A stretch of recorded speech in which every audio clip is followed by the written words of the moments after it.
के साथ मैं उनके साथ संवाद करने को तैयार हूं। समस्या यह है कि मुख्यमंत्री जी को पता ही नहीं है कि समाधान क्या है।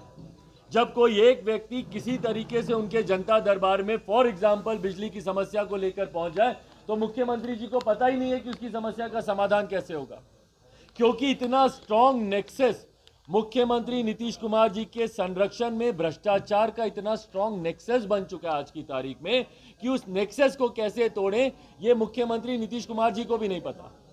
उनको भी संभवतः ये नहीं पता कि भैया हम लोग इतनी महंगी दरों पर हम लोग बिजली खरीद क्यों रहे हैं। 40% अगर बिजली में बढ़ोतरी अगर हम लोग कर रहे हैं तो हम लोग क्यों कर रहे हैं, क्या जरूरत है।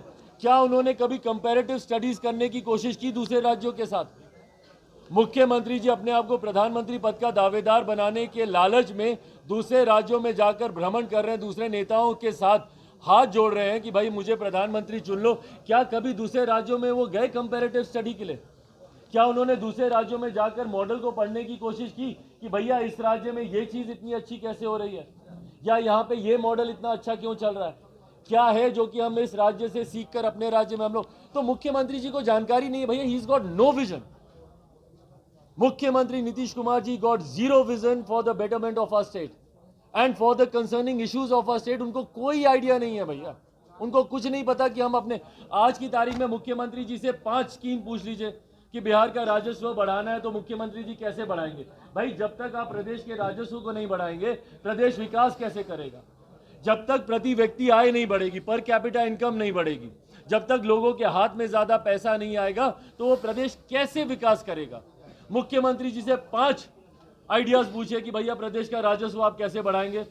राजस्व आपने शराबबंदी से तो वैसे भी आपने खत्म किया, अच्छी बात है भैया, कर देना चाहिए था, पर वो जो राजस्व का लॉस हुआ, जो रेवेन्यू का लॉस हुआ है हमारे स्टेट में, उसको कंपनसेट आप कैसे करेंगे, उसके लिए आपके पास क्या विजन है। मैं दावे के साथ कहता हूं मुख्यमंत्री जी एक आइडिया आपको नहीं दे पाएंगे।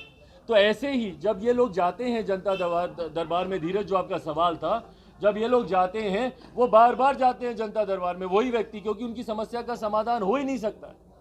आज की तारीख में आप पूछे ना, मैं अभी जा रहा हूं, थोड़ी देर के बाद मैं सिवान जाऊंगा जहां पे लोग जहरीली शराब से मरे। क्या है मुख्यमंत्री जी के पास विजन कि भैया अगली बार कम से कम कोई जहरीली शराब से ना मरे।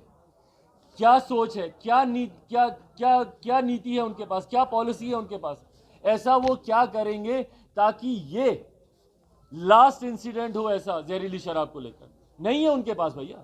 इस कानून को और सशक्त करने का क्या माध्यम है, नहीं है मुख्यमंत्री जी के पास माध्यम।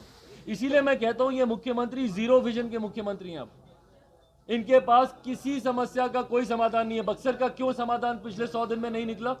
किसान आज भी उचित मुआवजे के लिए वहां पर बैठे हुए हैं, उचित मुआवजे की मांग कर रहे हैं। भाई सही है भाई, जिसकी जमीन आप 2022 में ले रहे हो आप उसको 2013-14 वाला मुआवजा क्यों दे रहे हो, क्यों दे रहे हो।